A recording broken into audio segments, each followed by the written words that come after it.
Саламатсыздар ма, құрметті әріптестер? Бүгін мен сіздерге қызық екен ойынының осындай презентациялық шаблонын таныстырамын, бүгін сіздерге көрсетемін. Бұл ойында жалпы слайд саны 14 слайдтан тұрады. Жаңағы телевизорда көрсететін ойын бар, қызық екен ойын, интеллектуалды ойын. Сол ойында мысалы 10 сұрақ болады. Яғни үшінші екі топтан қатысады ойда. Сосын соңғы сұраққа екі топтың қайсысы жауап береді деген сияқты ой. Ал мына жерде менде 12 сұрақ, ол да 12 сұрақ қой. Соңғы бір сұрағы болады, 13 сұрақ болады. Мен 12 сұрақты етіп жасадым.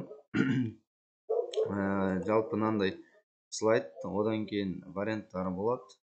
Осындай шаблонды менен алғаннан кейін мына жерде сұрағын жазасыздар. Одан кейін енді барлық ойындарды мен алып жүргендер біледі. Барлығы өзгереді. Мына PowerPoint-та жасалған. Мына өшет, мысалы мына жерде өшіп, жазып, неғып, сұрақтарын жазып, варианттарын жазып дайындап аласыздар. Дұрыс жауап деген жерге дұрыс жауабын, сосын қате варианттарын жазып аласыздар. Одан кейін мына жердегі звугы, мынаның ішінде анимация қосылған, яғни бірінші бетіндегі. Ал екінші неде, мынау общий звук мына жерде тұр. Бұның дауысын былай азайтып қояйын, қазір ашып көрсету үшін.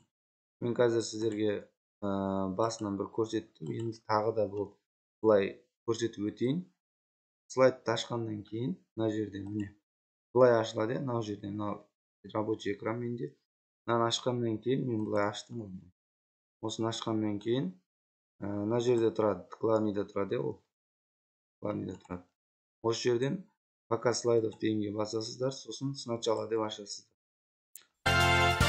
Енді осы жерден қызық екен деген мына жерде тұрады, осыны шықпайды. Осыған басасыздар ойынды бастау үшін. Сосын мына жердегі төменде ұяшықтар таңдалды. Оқушылар осы жерде ұяшықтар таңдайды. Сол ұяшық таңдайды, екінші сұрақ ашылады, сосын мынаны белгілейді. Сосын мынаған басып артқа айтады. Таңдаған ұяшық жоқ болып кетеді. Аяқтаумен тоқтатады. Оны жаңа да көрсетіп өттім. Енді бұл ойынды былай общий сыныпқа ойнатуға болады, немесе топқа бөліп екі топтан оқушылар шығып былай интерактив тақта болмаса жаңа сенсор тақтада осыны таңдайды. Мыналарды мысалы кез келген ұяшықты таңдау арқылы сұраққа жауап береді. Сол арқылы өзіңіз бағалап сайыс түрінде өткізуге де болады. Бұлайша оқушылардың өткен сабақты қайталауға, жаңа сабақты қорытындылауға да пайдалануға болады. Жалпы шаблон осы. Басқа айтатын не жоқ. Түсінікті деп ойлаймын. Назарларыңызға рахмет.